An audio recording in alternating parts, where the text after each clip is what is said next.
So besides having the fire department next door, are there other things that keep this from happening? It is handy that they're there, and we do have fire suppression there, yes, we do. I could actually look into it a little bit more, but yeah, we do. So, but it would be terrible. But, and thank you for all the compliments. I will make sure to take them back to the staff, because they really are the lifeblood of that library, and they work so hard, and they're so passionate about their work. It's a great team to work with. Yeah. Please tell the staff that we just so much appreciate them. They're just such great people, and they really try to do the best they can for you. It's the one institution that really works in this city is the library. Oh, well, thank you. That's so nice. Well, and it was interesting hearing you all talk about climate change and, the planet and what we can do. And to me, the library it's one of the best things you can do, because it's resource sharing. So every time we share a book, right, and it goes out, 40 times or 50 times, that's less books that people have bought that have gotten brought in by trucks from Amazon. So, keep using your library. And interlibrary loan is another great, we are like, to me, we were the pioneers in resource sharing.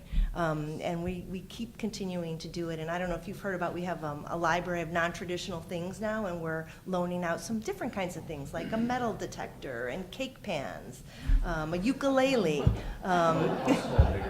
post hole digger, rakes, giant Jenga. But because we know that we've got that borrowing infrastructure in place. And so if you ever have any suggestions, please let us know. Do you have a question? I have a question, which is, I agree with all the comments that were made here, and I think the library is a particularly important resource because of its free nature. It's a place where barriers are broken down, and it's a common meeting place for people of all walks of life. And where I've been able to experience that the most is by bringing my kids to the library, especially for a lot. I feel like you've been doing it more recently. A lot of free childcare, not childcare, but child educational type programming. Yeah, like over the winter, every Saturday, you had a free educational program where there was a teacher there who was actually putting on a curriculum. And childcare is an expensive endeavor for a lot of families here, and to have that opportunity to come and to have that free programming, I think was great, and it allowed my opportunity, my kids an opportunity again to play and interact with kids from all walks of life and from all neighborhoods in the city. And so I suppose my question is, does the library plan on continuing that type of programming? Do you feel like you have enough support financially or from the community at this point in time to keep that going? Because, again, as a parent of young kids, I think I can speak for a lot of parents of young kids in the community when I say it's such an essential resource. Yes, and I think we had experimented with that Saturday program, and it was so popular. It was the first time we had done that in a long time. Saturdays and Sundays are our busiest days, so our plan is in the fall to start something up again. I don't know quite what iteration it's going to be yet, but I'm working with Rebecca on that. Right now, our big focus is summer programming. We know that in the summer, kids have what they might call summer slide, and if they don't continue reading throughout the summer, that they can almost lose a whole grade level. So we focus a lot of energy on that. So we'll be going to the schools, we provide incentives. It's we call it now a summer learning program, but we're really excited about that. This year the theme is space. And we're going to be doing a lot of wonderful things, but I believe it's on June 2nd. Is that the Sunday?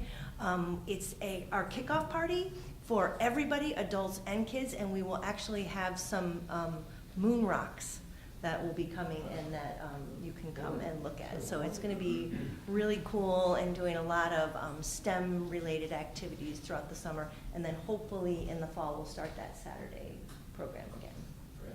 But I'm glad you made the point about all access, and it's, we pride ourselves that it's free for everyone. Anyone can walk through our doors and have access to the library. So for us, it's what equity is all about.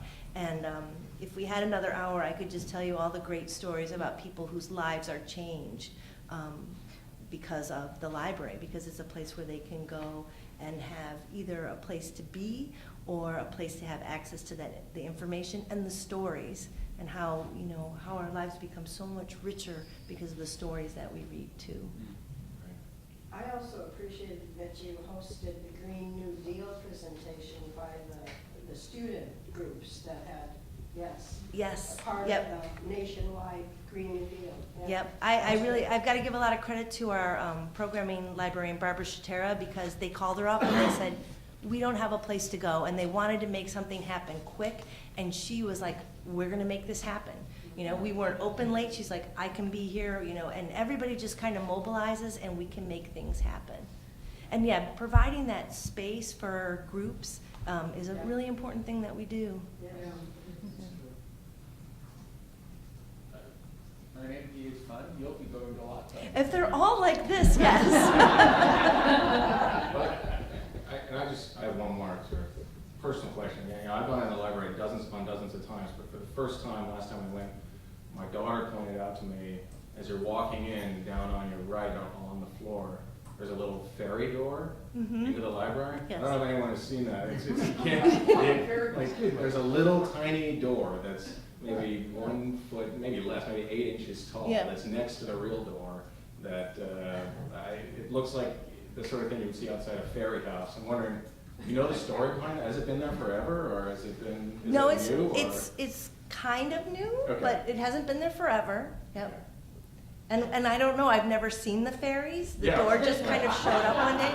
There's actually 2 other doors in the library Oh, really? too, if Okay. you want to look So we for gotta them go find as them. well. Yep. The thing what we'd like to do is catch the ferries and teach them how to show books. Yes. That has not happened yet.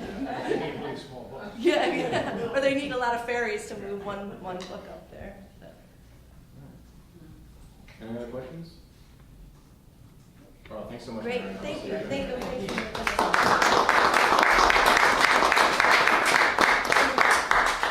Can I send the link to you, Andy? Okay, all right. Yeah, actually, we'll put it up in the minutes and we'll go Okay, on all our right. website. Yep. Thank you very much, and I really appreciate if you could do the survey, that would be awesome. Great. Thank you. We have our Ward 5 City Councilor, Chip Mason, here for City Council. Tough act to follow. Yeah.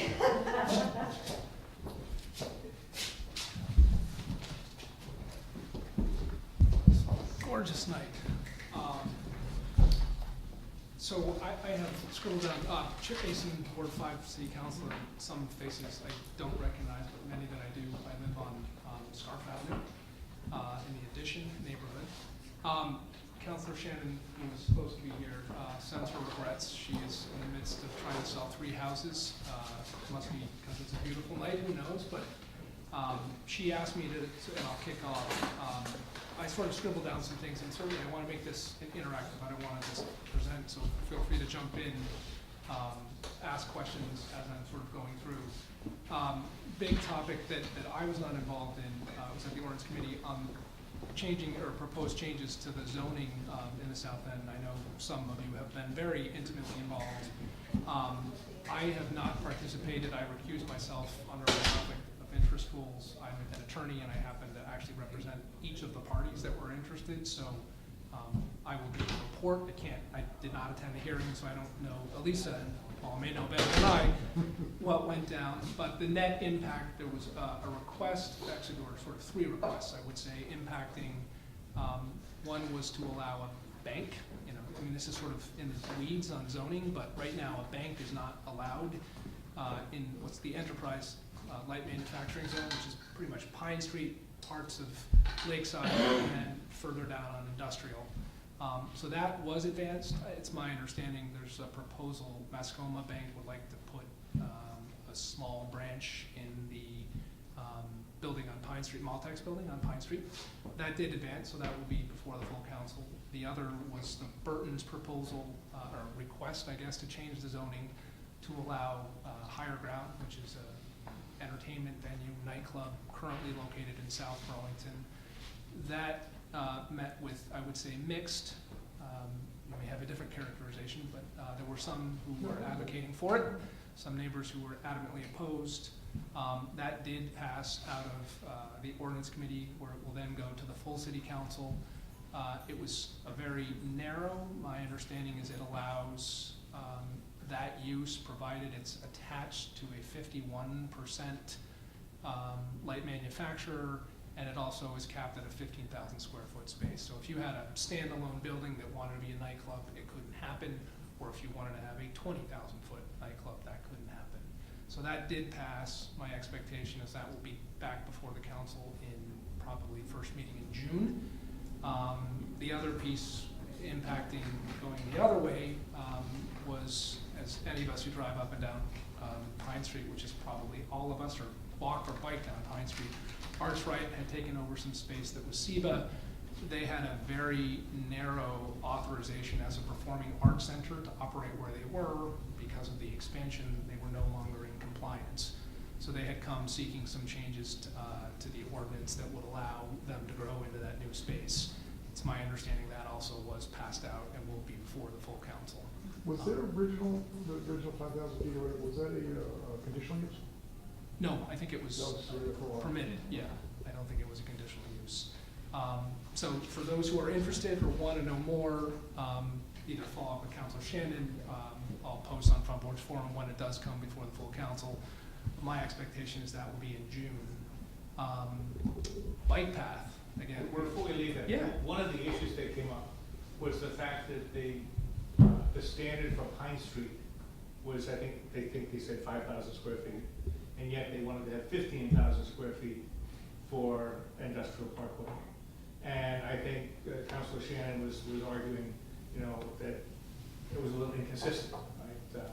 And she got voted down on that. But, it seems to me that 15,000 square feet is going to be 1,000 or 2,000 cars every night, in and out of there at 11 or 12 or 1 o'clock in the morning, and create a lot of noise and traffic issues for the neighborhood. Yep. I hope the city council recognizes that and takes it into account. So I would encourage those, unfortunately, because I'm not participating, I hear what you're saying, but I would, for those who are interested, reach out not just to Councilor Shannon, but others on the council who have, well, actually, with some exception, the ordinance committee, as it was made up, consisted of Councilors Busher, Councilor Roof, and Councilor Shannon. So anyone else other than those three, this is going to be coming at them somewhat cold. Okay. So I would encourage you to reach out and express your opinions to those and explain why, so they have some understanding of neighbors' concerns. So email to the other. Email is great, phone call work, but your Okay. email is usually easier to get a response. Are you recusing again, when the full city votes? Yeah, so when you recuse, it's like for the whole process, Oh. correct. If I could, I don't know if you want to just give your full presentation now, or if it's okay to take another No, question. go ahead, I mean, will you tell me how much time I have, and I've got, jump in, go if it's on 20 this minutes or topic, so. go Yeah. ahead. We're right on, believe it or not, we're on schedule. Great. So. Go ahead. So I'll try to ask you a question that you can answer, Sure. given that you're recused. So, I've been concerned as well, given the placement of my house right there on Home Avenue. Yeah. If they put a nightclub on Industrial Parkway, I think Home Avenue or Queen City Parkway, but truthfully, I think mainly Home Avenue before the Champlain Parkway is built, will be the main drag that people are using to get in and out of there. And I have this, nightmare in my head of 300 cars pulling up to a four-way intersection and stopping and going one at a time at 12 midnight. Yep. But my question is this, I think when you look at development in the city as of late, particularly here in the South End, it's largely been maintained to pre-existing main drags, right? So, Pine Street was already being built up as Pine Street. Cambrian Rise is going in North Avenue. To the extent that the mall is going up, it's going up downtown, right? These are already places that are heavily trafficked and to a certain extent are already designed to take on that additional capacity. When you move off of the main drag and allow something, back there, my concern is, I don't know where in this process the city finds itself, if at all, having some obligation to do something to better accommodate that use when it's getting off of the main drag. Sure. And so, I know it's going to go through, if the zoning is approved, then obviously Burton will have to submit an application, it will go through the DRB process. Correct. But my experience with the DRB process, and I suppose this is where my question is coming in, correct me if I'm wrong, but my experience with it has historically been, like, for example, when this building went through the DRB process, the DRB put certain conditions around City Market, but limited to this location, right? I mean, obviously City Market can't do much with respect to the intersection at Flynn Avenue and Pine Street. They don't own that land, right?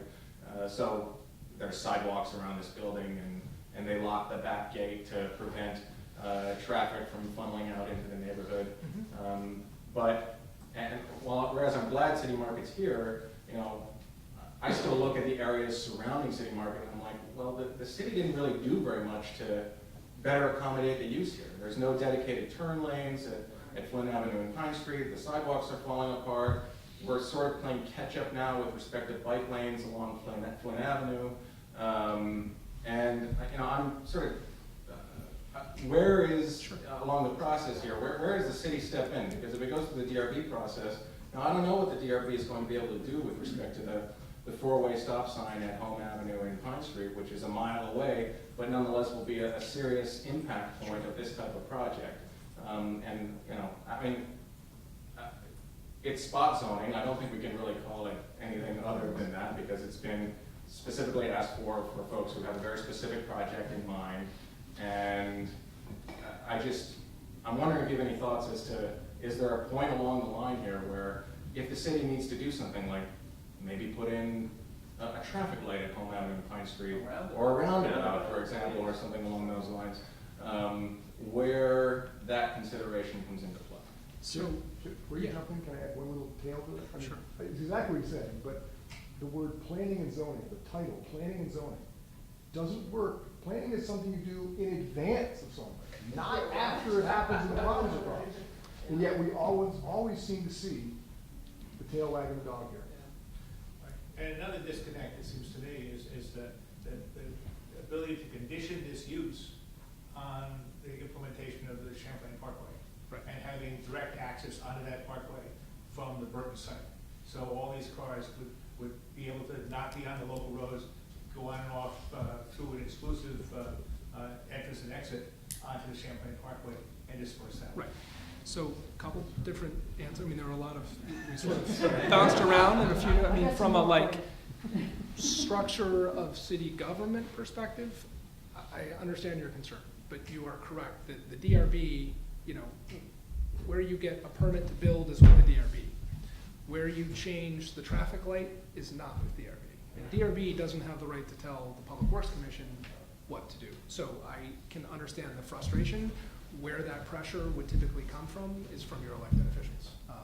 So it's the mayor or whomever or constituents telling Chapin Spencer that the intersection at Home Ave and Flynn is a disaster or is a complication for those. And I've had this conversation with him. And it's unfortunately a question of resources too. That they drive around the south end. Public Works and DPW were being pulled in many different directions. Yes. So it becomes a priority. And I hear your concern, and that is legit. The other, which ties into the Parkway, a lot of this, the planning and what we're seeing on the ground are in anticipation of the Parkway. Unfortunately, neither I nor anyone control the timing of the Parkway. The joke is we're always closer to the Parkway now than we ever have been, and that is true. But I don't know, in fact, I heard, unfortunately, the other day, I've been telling constituents it's fall. That's what I've been hearing. That is what the last official communication That's what we were told just the other day. from the director. I heard something though that said, well, maybe not till January. So, again, and that's not driven by us not wanting to go. I won't name who it is, but there are multiple parties who have an interest in not seeing the Parkway build, and they are using the court system, as they are entitled to delay this project, understanding that regardless of the appeals that they're filing, they know they're going to lose, but they do have the effect of successfully delaying the project. I don't think long-term that will be successful, but I think that's the challenge, which is, you know, whether it's Burton or this building, they were, I don't wanna say, I mean, they would have, or potentially have moved forward regardless of the parkway, but they are done on the expectation that the parkway is coming. And it's a question of how soon, and unfortunately, I don't have control over, it's, you know, Judge Wright or the environmental court where that lies. Unfortunately, Yeah, a traffic light at Pine and Home Avenue is probably at that hour, that you're always working. Fine. Yeah, so it's the same as his house. Sorry. Spencer, sorry. Yeah, okay, I got an email, maybe it was in Front Porch Forum, anyway, that they were gonna put a crosswalk, at Foster Street across Flint Avenue, which is a good idea. Mhm. So I thought, so I emailed, just an exchange with this woman Madeline, somebody, and then there was an engineer who also I communicated with. So I said, well, okay, it's good to put a crosswalk there, but then people are wanting to take the sidewalk down to City Market. So I said, it seems like to make sense, you would do that at the same time. Yep. Oh, we can't do that until the parkway's in. Okay, I don't think this parkway is ever gonna get in. I mean, it's been 40 years, okay, and the city's changed so much that and apparently the path it was supposed to take was declared, brownfields, and the feds wouldn't let us put it through there, and then that changed, that threw out the whole thing, Sure. because now it dumps tons of cars right down onto Main Street. And there are all kinds of stop signs or stoplights that are gonna be along, it's just unworkable. So I would like to see somebody get up on their hind legs and say, we can't do this. I hear you, I don't see that happening, that's from where I sit, you know, I don't see a consensus on the council, and certainly not on the administration, to stop or halt, the parkway. I think, we could spend half an hour, we could spend full time on the parkway, but let me But yeah, I finish. just wanted to add that this woman who I Sure. spoke to, Madeline, she said, I said, well, when is this gonna happen? She said, well, the parkway isn't gonna go in until 2020. I thought, oh, last thing I heard, it's Sure. gonna go in this spring. So it's like, okay. Well, we're in the spring. So the challenge is that, you know, for example, you know, that we have limited resources, so people have complained about the condition of Pine Street. You know, there's been a reluctance to sort of spend, I don't know, I have no idea how much it costs to tear up and repave, but until the parkway comes through, it doesn't make sense to spend $500,000, you know, repaving. And part of the issue we're having, it's not just the surface, it's that when the city did a lot of our roads 20 years ago, we didn't do them right. You know, you can't just apply, you know, the top coat, you've gotta go all the way down. So there's a reluctance to start digging up until we're digging up once, and let's do it one time. So you're not alone in your frustration. There are a lot of places around Pine or the Parkway who are saying, well, we need, you know, we don't wanna wait another year or 2 years, we want it now. Unfortunately, I can't, you know, I think we are stuck with the queue that as it is set up right now, and I would. Why can't we just take that money and do something else with it? I mean, The feds will let you. There are some potential, I mean, it's unknown. I mean, there has been millions upon millions of dollars spent on this project, and it is unknown if we were just to say no, whether the feds would ask us to reimburse them for those costs that they've spent. And to go back, I hear what you're saying, Spencer, but I don't, to be honest, I don't see any, well, I shouldn't say, we have somewhat of a new council, the issue hasn't come up, but I do not think there is support for, you know, what you're advocating. So let me, I mean, along the construction phase, something that is also, we approved last Monday night, for those who are walking or bikers along the bike path. You may feel jealous as you head north, you know, they have this lovely path sort of from waterfront north. We approved, or the voters approved with our, you know, the capital bonds that were approved last, not this town meeting day, but the one before, funds to complete the bike path. So we approved money or authorization to enter into contracts to complete a nice, you know, bike path heading all the way from, you know, where it is now, all the way down to Oak Ledge. The downside of that is that parts of it are going to be torn up. So, you know, unfortunately, in the south end, everyone needs to be not just driving or walking on their streets. You know, our bike path is going to be torn up. I promise you the end result will be as beautiful. There are also pause places if you've gone, you know, these sort of new, pretty amazing at Waterfront I think one at North Beach, to sort of pull off the path and take in your environments. There will be one both at Oak Ledge, and I think at Lakeside is the other. Those are both in the plan in addition to the wider path. St. Paul Street, speaking of construction, If you want to go north-south, you forget. I work on St. Paul Street, so I have been living this, every day. The current completion date for St. Paul Street is August of 2019. So don't expect it sooner than that. Budget, we are entering, so the council's been a little bit silent. We just kicked off. So the way our budget process works, there is input from the Board of Finance that sort of works with the mayor to come up with the budget, but ultimately the mayor presents a budget and the council has to approve it, sort of like at a federal level. The mayor did present his budget, and we kicked off the way we do it is sort of over the series of 5 days or 5 separate evenings. There's maybe 4 hours of meetings blocked off. Each department comes in and presents its own budget. We kicked that off last night, was sort of the general. There's some pretty good things in there. I don't know, at this point in time, it's just the mayor's budget. It's unclear whether those will make it forward always, but certainly of note, there's some additional revenue or, monies to be given to the MPAs. There's $10,000 for the MPAs. One issue that I would welcome your input, not necessarily tonight, but our taxes are going to go up. I mean, we have, I know you're shocked, Paul, but they haven't gone up on the general fund in quite some time. I mean, understanding we don't control the school budget, but it is anticipated there will be a general fund or an increase this year. And it's smaller. When it first was announced, there was a little bit of shock among the council, like, wow, this is a 4% increase. That's pretty high. Can we dial that back down?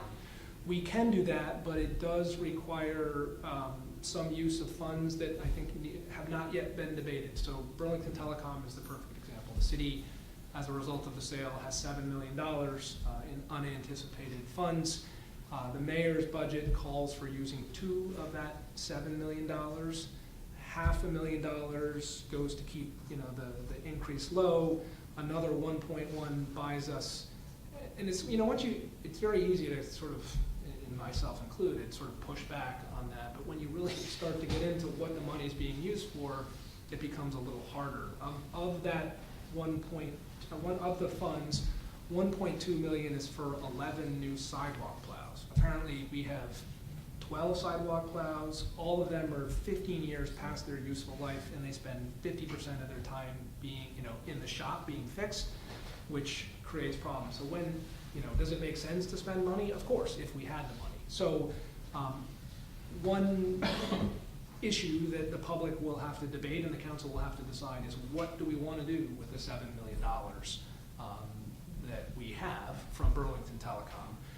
There is an option to roll, everyone may remember or may not, we negotiated an opportunity to get a board seat on this newly constituted entity, but in order to do that requires us to roll over approximately $3 million.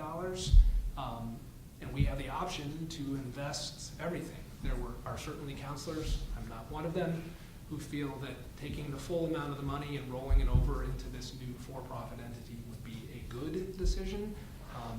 I'm not there, but we have not yet had the debate with the public or as a body. The other two, I'll briefly touch on one and then the bigger. Farmers market. Are you reading budget? No, you can ask. I don't know that much about the budget, so. I'm just wondering if there's Yeah. any discussions at all about these long-standing money pits that we need to fill, pensions, schools, So we don't fund schools.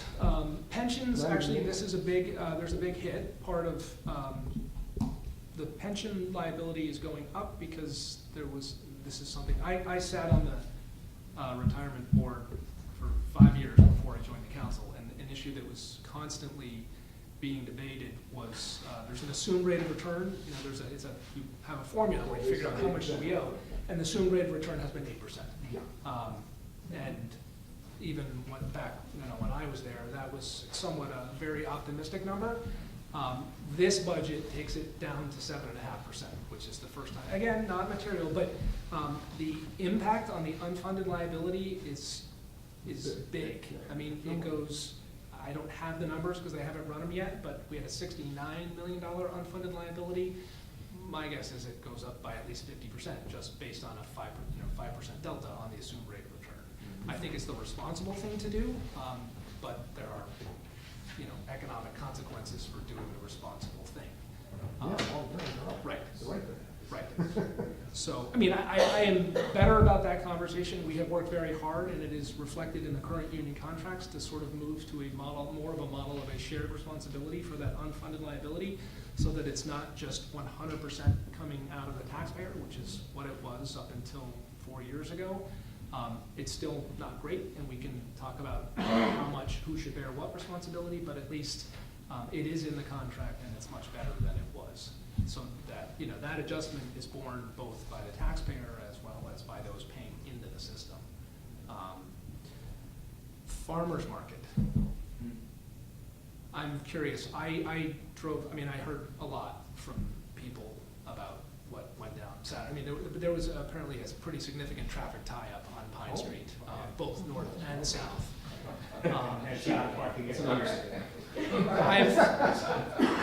I've heard there have been mixed facts in terms of exactly why it happened in the way that it did.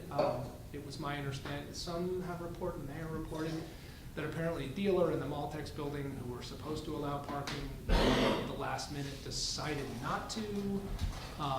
Someone else said, no, that's not true. So I'm trying to get to the bottom of exactly why.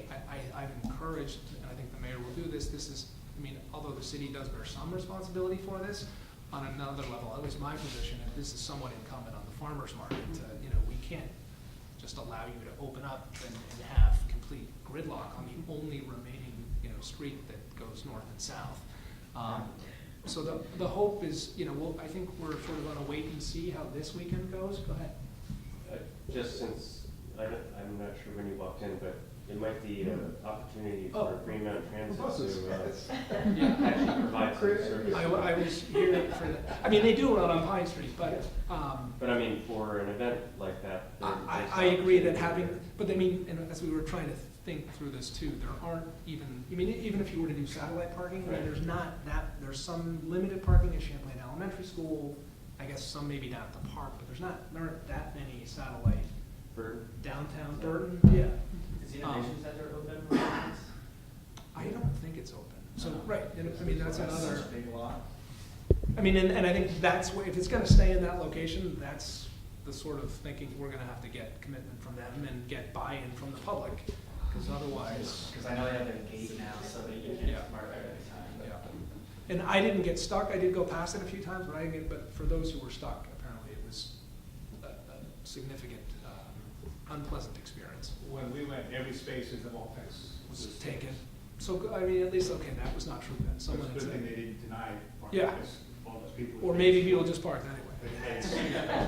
What did they do, Lisa, sir. what did they do for downtown, when it was downtown, where did everybody, or did they walk? Parking garages. Yeah. Those are Lots of big, meters. they're big parking, we're in the building on St. Paul, and there's 250 parking spots in there, and it's full on a Saturday. On the weekends, no problem. Right. On the weekdays, it's full, Right. commuters and then. Right, so it works pretty well, Yeah. right.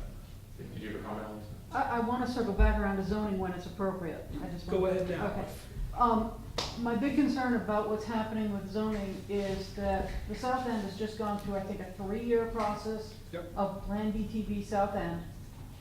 That plan has not even made it to final stage and being approved by city council. Yes, it has. According to everything in planning and zoning, it keeps saying draft. It doesn't say final. We approved it. Oh, okay. Well, Approve the draft. 6 weeks ago. Okay, so they haven't even adjusted that in their own paperwork. But we're seeing a process that's gone through a lot of public hearings, years of public input, changed basically like that by one company coming in and saying, I want a bank over here, and another company saying, I want something else over here. And those things have gone against 3 years of public input and public planning. So that's where I have a problem with things. And, you know, I understand things have to change here and there, but the other problem we're seeing is that those one business who come in and say, we want to do something different, we want to change, trumps the neighbors, it trumps the citizens. Yeah. And, you know, why do we go through years and years of having public input to basically have it thrown in the trash the first time anybody walks up and says, I want to do something different? Even when a counselor, right there in front of the group, states the same thing. Yeah, she put a good statement forth. She will carry that forward, I have no doubt. And that's a fair, again, my point, it's a valid point, I would encourage you to reach out. That's why I'm trying to keep it at a general level. That was very, yes. Well, again, so what's in the budget related to climate change and what's the city doing about that? The answer is I couldn't tell you 8 things. I've had a 30-minute presentation on the budget thus far, and it's this big. So I can say, well, we just approved, I don't know if you were here, there's money for the lake, ensuring that we've discovered, unfortunately, that our wastewater treatment facility plan was not up to snuff. Right. We just authorized a boatload of low-interest loans, which we were hoping we would be able to do through the state of Vermont in order to add people and make upgrades to ensure that the overflow events that we've experienced the last X number of years, let's just say, are rectified. Right. Other than that, I mean, I certainly I can ask that question and go dig it out, but I can't point to specifics right now. Other than to say, I know it is a priority certainly of the administration as well as the council, including some of our newest members who that was what they ran on. So I am confident there will be a continued discussion on that point. I mean, when you're talking about replacing sidewalk tiles, which by the way, it's amazing to have plowed sidewalks. I've never lived in a place with plowed sidewalks before. It's great. But perhaps rather than replace them with a similar thing, we could be looking at something that was either more efficient or electric vehicle or. And not city council related, but BED. If you're not on BED, I think the electric department just came out. I just got a week after I bought an electric mower. They've now just came out with a rebate for electric lawnmowers, commercial and residential.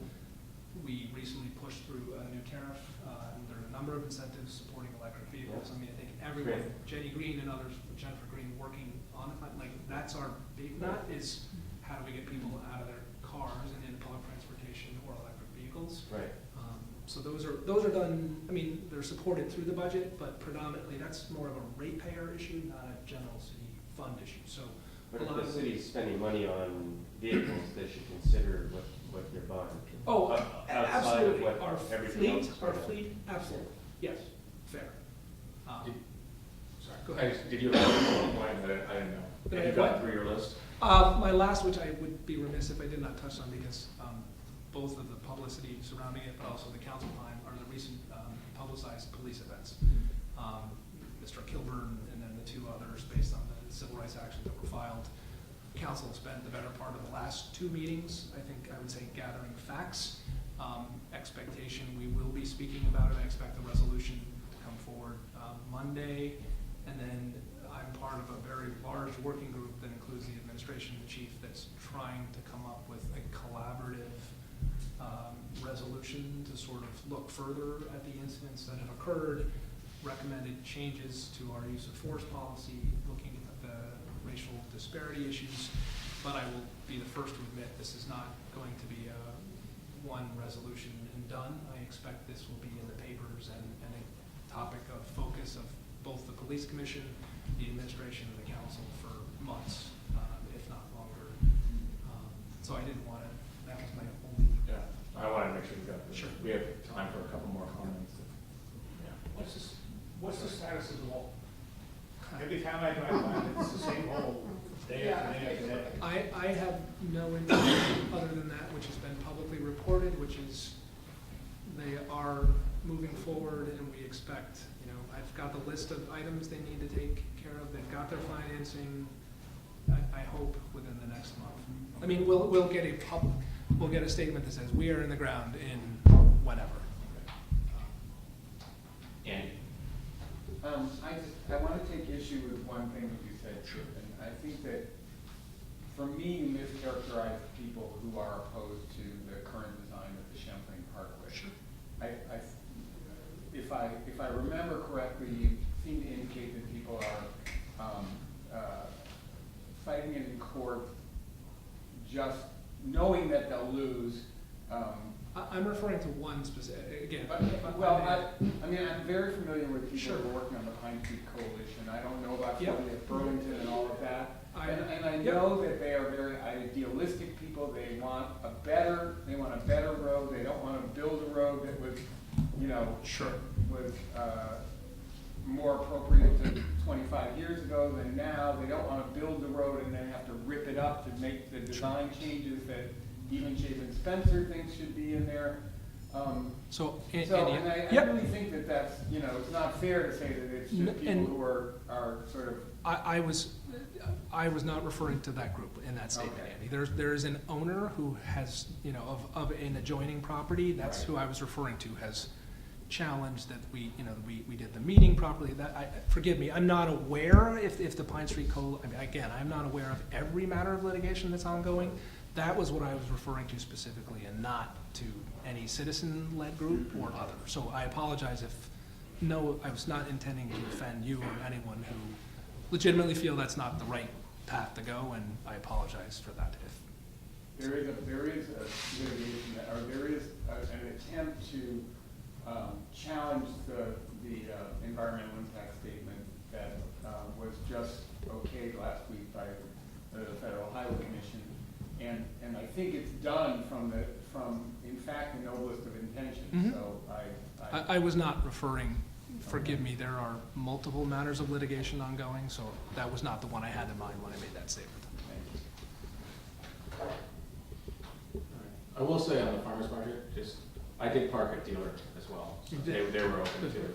I think, from my perspective, it was just a confluence of events. It was Kids Day down at the waterfront. It was the farmer's market down on Pine Street. It was a nice day. It was a gorgeous day. It was the Flint Avenue Block Party. It was St. Mike's commencement weekend. And on top of that, down towards the Maple King end, there's some road closures. So if you were coming from Kids Day, for example, and trying to, get back up to Pine Street or that area, you didn't have a choice there. I think it's Maple that's closed right now. You couldn't go down Maple. You had to turn down Pine Street, and it was funneling everyone down in that direction. I am hoping that this location works out, and I hope it just takes some, for all of us to get used to, wait, what works and doesn't work? Yeah. Because it was a challenge to agree to a location and get there, so. Yeah. Well, I thought it was otherwise great. I mean, it's more expansive, it allows you more room. Yeah. I think it was very well executed. Yep. If you talk to the vendors, I think they did really good business, so. I think it was a good day. Yeah, yeah. So, all right. Keeps going the way it is, so the only way to get to downtown would be go by way of 189 to the highway. Yeah. Come in on the windshield. I've done that before. Yeah. Yes. But that day, Saturday, even downtown and other parts of town, crazy. College Street, up by you, Yeah. it was very packed Yeah. everywhere in town. I think Champlain graduated too, so. Yeah. Yeah, Yeah. Chaplain, St. Mike's, Yeah. it was packed. It was a tough day. And there's been gridlock on Foster and Yes. it's just been terrible in the mornings. I just see the cars just parked there because they can't move. And Yeah. there's somebody coming down Foster, and I don't know why they're not going on Route 7. Does anybody know why? Because when you get up into town, then you hit, the closure on St. Paul. Yeah, the challenge is when you come on St. Paul, you have to turn up Maple, which is like a dirt, and then down Church. It's not. Yeah. There's no 189. good way from here to there. Well, thank you as always, Thank you. Jeff, for your time.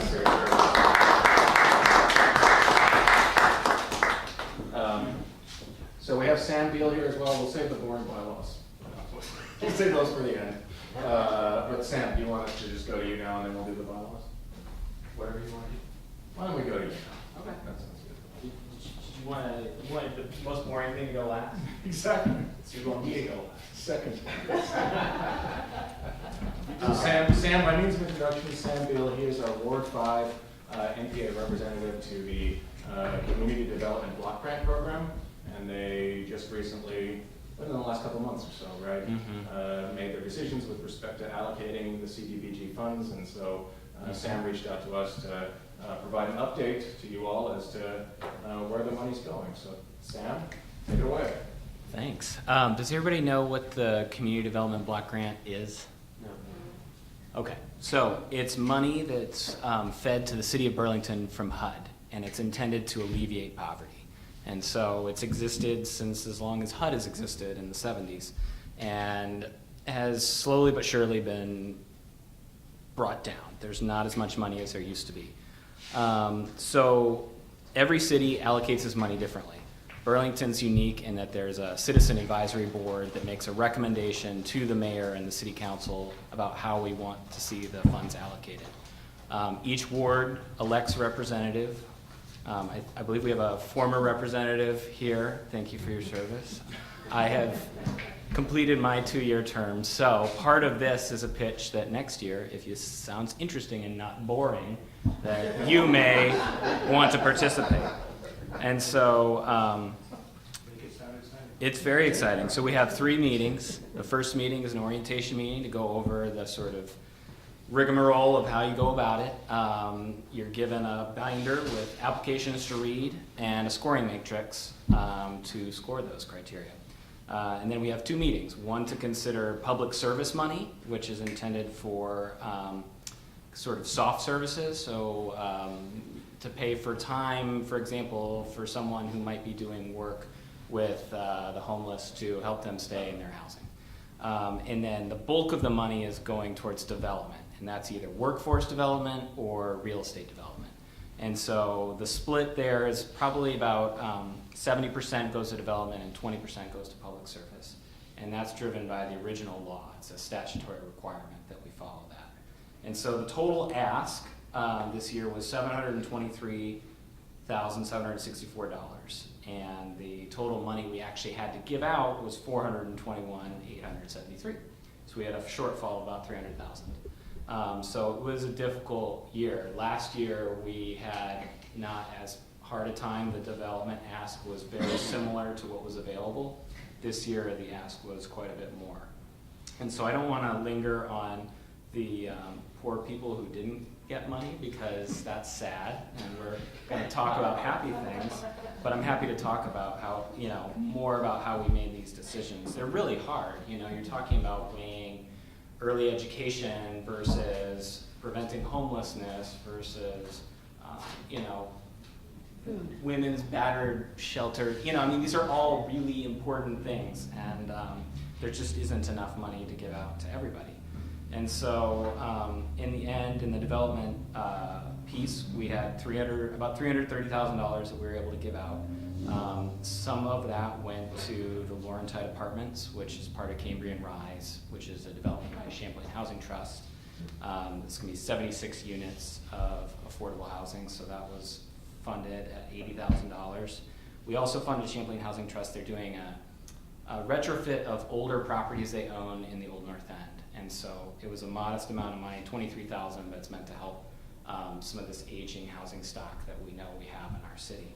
The St. Joseph's Community Center was funded quite a lot, $185,000. That's for accessibility upgrades to that. You guys probably know more about St. Joe's than I do. I've lived here 7 years, and I'm not as familiar with that building, but that's a pretty exciting project in the conversion of the old Catholic diocese building into a community center. And we gave some money to the Financial Futures Micro Business Development Program that's run by CBOEO, and that one's pretty exciting, connecting small people who want to start a small business with makerspace and the ability to build a business plan. And so those projects were all funded, at least in part, but none of them fully, because again, not a lot of money, right? Or not enough money. And then the public service was a little bit trickier. We had 190,000 requested and only 93,000 available. And so the emphasis this year was on early education. And so we had applications from ECHO, from Lund, and from Sarah Holbrook and the DREAM program, all asking for money to support these important programs. Ultimately, we were able to fund ECHO's program, which is bringing, in part, new Americans into their building to help integrate that place a little bit better. And so that was an exciting thing for us to understand. As employees? Sorry? You bring them in as employees? No. Just, it was about bringing in young parents and their children who may not be in a preschool program. They're at home, and it's trying to get people out of their home and into the community better integrated and provide them with the access to this amazing amenity we have at ECHO. And so we weren't able to fund them fully, but we give them a little bit. Lund does a lot of work with early ed, particularly kids who have more needs, and so we were able to give them some of what they asked for. And Sarah Holbrook similarly serves disadvantaged youth in Old North End, and so we funded part of their program. The last piece is we did fund the Volunteer Income Tax Assistance Program, which is run by CVOEO, and it's a, speaking of boring, it's kind of boring, but it's like you're basically helping poor people file their taxes. They tend to get a big refund, and so it's a really important program, and we've spent $10,000, and it's like you're really seeing a lot of benefit from that, because sometimes people won't file a tax form at all, and they're leaving money on the table, so we're happy to fund that. Is that breakdown between development and public service, is that mandated? That's statutorily required by the original legislation passed by the federal government, so, yeah. I think if it wasn't that way, we maybe wouldn't fund it that same split, but that's the way it is, and our hands are tied in a lot of ways. The funding is very difficult to use. You have to have a lot of tracking of your time, and the nonprofits that use this money have to be very skilled and adept at jumping through all the hoops that HUD sets up for us. And so it's not the easiest money to use, and that's why it tends to go to the same people, or the same nonprofits over and over again, because the skill that it takes to use it is significant. So, Do you guys pass judgment on that? How do you know a priority? how do I know a priority? That the person is, or the group that's asking for the money is going to be skilled enough to actually do the reports at the end of the. Well, Valerie Russell, who runs the program, also administers the grants. And so she is able to, and HUD does its own auditing periodically. And so if somebody had an erroneous audit report, and this happened to Youth Build actually, they weren't tracking their time properly. And so they got a warning, and that impacts our decision making when they ask for more money. Because we're like, you guys didn't do a great job last time, and you didn't really tackle it head on in the grant why it didn't work. And so, they weren't funded this year. So maybe next year if they can explain themselves. Get your attention and say, But it's hard, yeah, it's really, yeah, exactly. It's not the thing that you go work at a nonprofit for to do, to like jump through hoops for grant programs. No, I mean, I should rephrase. It's not the reason you want to do the good work, it's something you do in order to enable the good work. And so I wish there were less strings attached at times, but I can't change that. So in terms of promoting your successor, to encourage your successor, Yes. what was the most edifying part of this for you? I think the most interesting thing is how you get 12 people in a room with different perspectives from different neighborhoods, and you all read the same stuff, and then you talk about it. And at first, you maybe don't agree very, very much, and then you talk about it some more, and eventually, not everybody gets what they want. There's sometimes these hard compromises, but in the end, both years, everybody felt pretty good about it, And so it's an interesting thing to go through a process. It's similar. It's a lot more positive than like serving on a jury, for example, but maybe a similar process, unless it's hung. It's not 12 angry men, it's Yes, 12, it's 12 12 happy Burlingtonians. And it's really interesting to learn more about the organizations that are trying to do good work in your community, And so I would encourage anybody who's interested to ask me later if you have questions, and to keep an eye out for when Andy or Ben or whoever does sends out the Front Porch Forum posting saying, anybody who's interested, please, submit an application or a letter of interest. So, Pitt, I'm assuming you'll let us know when it's time, or Chip, I think you historically have been posted on the Front Porch Forum looking for this position, right? I apologize, Chip. I didn't mean to No, it's okay. give away your responsibility. Any questions? When you first said it, you kind of falling back what you just said, though, but when you first said that you were given this pile of information, saying, "Oh, read this and Yes. score it." Yes. And the first thought was, I wonder how even the scoring was amongst all the different people that read it, or how their perceptions changed. It's like, this guy says it's only 10%, that one says 90%. Yeah. Well, I'll give you an example. I won't name the organization, but there was an organization that was asking for a boiler upgrade this year. And some people read that application. They're like, yeah, they do good work and their boiler's kaput. We need to give them the money. And I was reading it closely, and it said 14-year-old boiler. I'm like, why are we replacing a 14-year-old boiler? That's crazy. I'm an architect, so like that felt like a misappropriation of resources, and it wasn't explained. It'd be like one thing if they were to explain why this relatively young boiler was being replaced, but they didn't. And so there were several of us who quickly brought that up, and everyone was like, oh. And then people's perception changed once they understood a little bit more. So that's the nice thing about having a citizen board with a diverse set of interests and knowledge, that you're able to suss out some of these things that you wouldn't otherwise. Because there are things that other people picked up that I didn't necessarily pick up. I wasn't necessarily looking for them. So. Well, thanks for your service. Yeah, thanks, Ben. Yeah, no.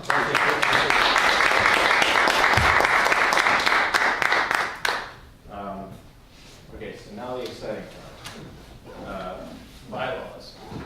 So at our last meeting, we had, maybe I can even pull them up here. There's a couple printed copies over there on the table, and then we had also put something up here. If I put in enough keywords, it always takes me.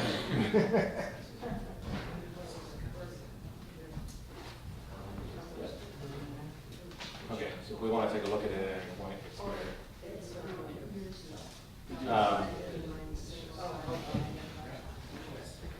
But this was the general sense. So the last time the bylaws were updated for our group was back in 2002, so it's been 17 years.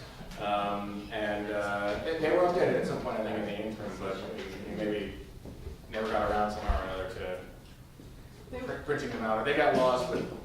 They went to CEDO, and, She was pointing at you. no, I was pointing back there. Oh, They- sorry. They actually Let's went be to nice in CEDO. here. They went to CEDO, and they never got updated at CEDO, unfortunately, and reprinted out. Well, no harm, no foul, Yep. because I think we've incorporated many of the changes that happened then, like, for example, we expanded our steering committee to 7 members when the changes were last made. We've incorporated that here as well. But the general concept was to sort of update the language to incorporate what the NPA is now, as well as to provide some clarification in certain sections, and then to update some of the language. We used more generic gender pronouns. We expanded, we sort of have an equal opportunity type clause in here to expand it to the types of protected classes that are now covered under Vermont law. Updated some of the language with respect to accessibility at our meetings and so on. The previous iteration of our steering committee passed this with a recommendation that it be approved by our full assembly here. The current iteration of our steering committee, also at our last meeting, gave this version the same recommendation. And so I'd be happy to run through the summary with respect to the changes here, but ultimately the ask of this group is to approve the bylaws. I did get an email from Marcia earlier, and she went through with a fine-tooth comb, so thank you. But She was right, there is a couple changes, just like clerical changes that need to be made. Like, for example, we did create a new role among the steering committee for an engagement coordinator, someone who would be dedicated to, for example, being out there on Front Porch Forum, on Facebook, and in other areas to better engage the community and bring more folks into the fold with respect to our meetings. So by adding that position, we no longer have 3 steering committee roles, but the language still referenced 3. So I think we need to make a couple clerical changes there with respect to basically removing reference to 3 up to how many that are here. But in any event, you let me know what you're interested in doing. I can walk through the summary, or if you've taken a look at it and have questions, we can do that. But ultimately, the ask here before we leave is to hopefully approve the bylaws as they've been recommended by the steering committee. Elisa? Up here you have former preamble, Article 1 and Article 2, remove repetitive and unnecessary language. When I was looking through it, all I could find is that the preamble was completely removed, and the statement of purpose was completely removed. Both of those seem to me, number 1, to be required in bylaws, and number 2, to go back to the original charter with the city of Burlington as to why NPAs exist and seem to be vital pieces of the bylaws. And I would heartily recommend that those 2 statements stay in. Because the whole purpose of the NPA is to have an open town meeting-like meeting that a big city like Burlington can't have, but we can do these neighborhood town meetings on a monthly basis that other towns do once a year. And having it in writing and going back to the original charter language seems like a piece that I would really hope we kept. So I can only speak on behalf of myself, but perhaps to a certain extent on behalf of the steering committee as well. So I would divide it into 2 sections. So the preamble had some language in there about New England being the cradle of democracy, and some language about sort of the town meeting philosophy and folks coming together in this type of format. And from my perspective, and I don't disagree with you, right? I mean, I think that background is obviously vital to why we're here right now. When I describe the NPAs to folks, I think it's Burlington's version of that town meeting culture. We're too big for a town meeting day, but we can have these neighborhood NPA type meetings. So I don't disagree that it's important. I think the general consensus of the steering committee was if folks are opening this up and reading it, to keep it sort of as short and sweet as possible. And to the extent we could remove language that wasn't completely necessary to the mechanics of operating the meetings day to day, that's why it was removed. But I hear exactly what you're saying. That's the preamble. The statement of purpose, I think that's where we saw some language that perhaps was a little bit repetitive of language that was elsewhere. We moved some of that into the guiding principles section. Like the statement of purpose talked about how the purpose of the assembly was to provide a forum for the exchange of information. And if you go back to the guiding principles that are still in there, it similarly talks about how like the language that's still there is the NPA will provide a safe and welcoming forum where all residents are open to discuss that information. So, my thinking is that if there are folks here who are interested in keeping that language about the history of the NPA and that town meeting culture, that perhaps we could consider keeping that preamble language in there. I don't know that we would necessarily need the statement of purpose, because I think that that's largely still in our guiding principles. Of course, I might be talking over everyone's heads now because I've been looking through this also. I know it all, but And I have to be honest, I hadn't read it at all. Yeah. But when Elisa told me this stuff was removed, I went, having written bylaws for a couple of different associations over the years, there's no need for bylaws at all if you haven't made some sort of statement up front as to what the purpose is, why do we have an association? Why do we have this thing called an NPA? So I have to agree with Lisa, if it's not there, it doesn't sound like it's not self-supporting. Yes, I don't want to see duplicate things said, in two different places, but, it's more like you need the general information and then you get into the specifics. Yeah, to a certain extent, I think we do still include a lot of language about what are the NPAs. I mean, this is all still here about what are the NPAs. It talks about how we are responsible for resolutions. It talks about the Community Development Block Grant Program that Sam just spoke about and the representative we send there.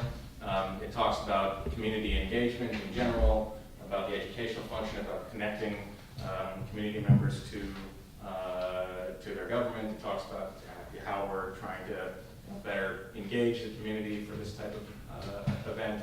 And then we've kept in the section on guiding principles about providing a safe and welcoming forum, about our being nonpartisan and making no endorsement of political candidates. So a lot of that information is still all in there. I think, Lisa, correct me if I'm wrong, but I think the language that perhaps you're most focused on is this language right up here in the preamble, sort of about the history of, that part has been taken out, the history of the town meeting culture, the public meeting culture, the town meeting culture as being a sort of character of the state of Vermont and so on.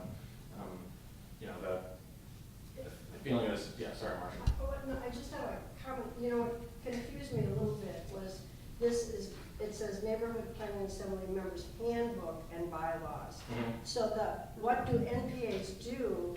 I was then interpreting that's part of the handbook section. Yep. Which is not the bylaws. So, in a way, though,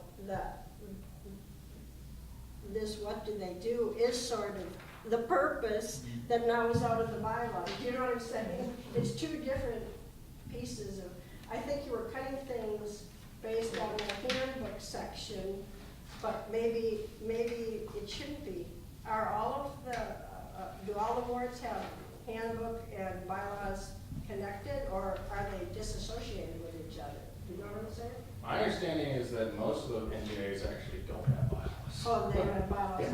No, they have bylaws. Well, they have them, but I think maybe in a number of the NPAs, they've been lost to time. And when I talk to some of the other NPAs, they don't know where they are. Yeah, I understand. Well, they're not that familiar. Yeah. I think that what we're trying to do with the sort of streamlining aspects of it, cutting out a lot of the sort of this preamble part, was to make it so that people could really, it was a document that people could pick up and say, okay, this is what it's about, and that the preamble and some of the other language that we cut out was almost seemed like a barrier to being able to understand it better. And I have to respectfully disagree, partly because there are certain rules around bylaws that are standard in law, basically, is my understanding. And you can have the handbook portion doing the explanation that goes out, but you have to follow kind of a prescribed state listing for your bylaws. You have to follow state rules for your bylaws to a certain extent. And I think the preamble is part of it. I think that first paragraph really speaks to why the NPAs exist and what we're supposed to be doing here. So I just feel that has to be there. I've 16 years of doing this. I've been coming to these meetings for over 20 years. And it really is the heart of the NPA in that paragraph. Right. I can't find any references online to its legal requirements. Well, I think my understanding is there's not any, it's not black letter law with respect to what these things are supposed to look like. I agree with Elisa that there's often standard framework, and you do see preambles, and it dates back to the Constitution, right? The Constitution has its own sort of preamble to it all. Elisa, would you be comfortable with if we just inserted the first paragraph from New England to not practical back in, and to call it the preamble such that we have a preamble in here, Yes. And leaving it at that? Okay. Yes, and it gets out of the potential, I can understand why people are uncomfortable with some of the wording in the second paragraph. Okay. But the first paragraph really is the heart of it, and if it said preamble and the first paragraph, that would be comfortable. Okay. Sam, did you comment? Yeah, I guess I was curious, are you trying to eliminate these two paragraphs just to streamline, or is it because of something about the paragraphs that you feel like is not helpful anymore? I think that it was I think I can speak on behalf of the steering committee when I say, I think it was in large part to streamline. It's not about the content. It's not about the content, it was to streamline it. Because it was just interesting, because I'm reading it for the first time right now, and I'm feeling like that for someone who's maybe new to Burlington, either from another country or from another part of the country, that paragraph is not super inclusive. It makes it sound like this is a special thing for us and not necessarily for you. And that's just how I'm feeling, and I'm not trying to make people change their mind about how they might feel about this paragraph, but just a thought that came to mind, so. Can I inject something else? And Yes. sort of related, sort of not. And that is that, to me, and I've never really gotten a solid answer in my book to this question, and that is, what empowers this, the MPAs?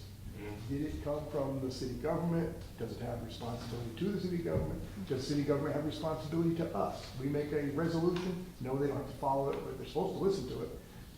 And that's sort of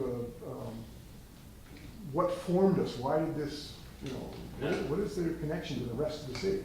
And a lot of that comes out in the second paragraph there. Yeah.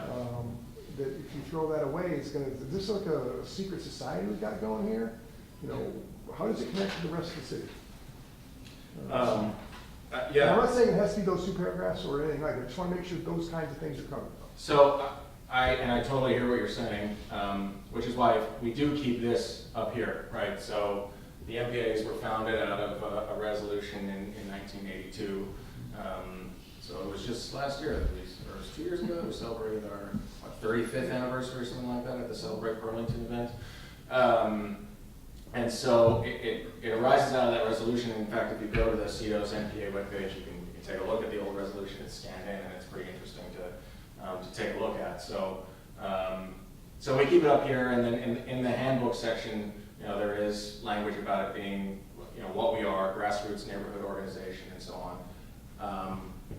To put some sort of formality around this process, I would personally entertain a motion for us to reinsert the preamble heading and then the first paragraph here. I so move. Okay, is there a second on that? Paul? Okay, all right. All in favor of reinserting the preamble heading and then the first paragraph here, say aye. Aye. Aye. Any opposed? Nay. Okay, so the ayes have it. So that will be reinserted. And then the clerical changes that Marcia recommended, which I think is a right thing to do, is down here to remove the title officers, because elsewhere they're always referred to as steering committee members. So it doesn't quite make sense to use the term officers. Under key positions of the steering committee, just removing the word 3 here and just say these positions, referring back to the other positions here. Same thing as before here, where it says recall of officers. Again, that title officers doesn't make sense. It would be recall of steering committee members. So those are, I think, covered for the... There are 2 officers in that paragraph also that you changed the steering.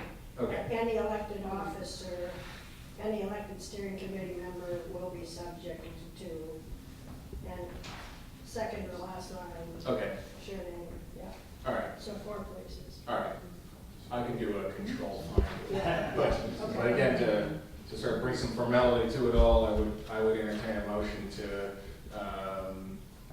make that change, which is to remove the word 3 and to change all references to officers to steering committee members in the document. second? Second. Okay. All in favor, say aye. Aye. Any opposed? Okay, so that change is made. Any other comments on the I have bylaws generally? Yeah, Marcia? No, please. Technical comment, Yeah. now that you have 4 positions, Yep, there is a place that you can have a minimum of 3 and a maximum of 7 yeah. on the steering committee. If perchance there came a time when you only had 3, you wouldn't have somebody to fulfill all of the 4 positions. Somebody could do two. Somebody could do 2, although the language doesn't say that you can. You can Yeah. only have 1 person per position. Well, so we actually, because I had that exact same concern, we did take out a sentence that says no person may be appointed to more than one of these positions, right? So by taking that sentence out, in Oh. theory, I think it implies that someone could They serve could in 2 serve different roles. 2, yeah, okay. Yeah. Okay. Okay. Any other thoughts? All right. So I move that we accept the bylaws as amended. Is there a second on that, Spencer? Any further discussion on the bylaws before we adopt them? I appreciate the dialogue on it. It was a process for the steering committee to go through. We spent, actually, we rented out this space and all came up here and spent a good amount of time going through them all word by word, line by line. And so I appreciate the work of the fellow steering committee members. So with that, I'll call the vote. All in favor of adopting the new bylaws as amended tonight, say aye. Aye. Any opposed? Okay, so the new bylaws are adopted. Yes. I'll get a final version to UPID for the record, so we can get them up on the webpage. And we only ran 5 minutes late, so, yeah. Thanks, moderator. Thanks very much. Thank you. Yes, Thanks for making notes.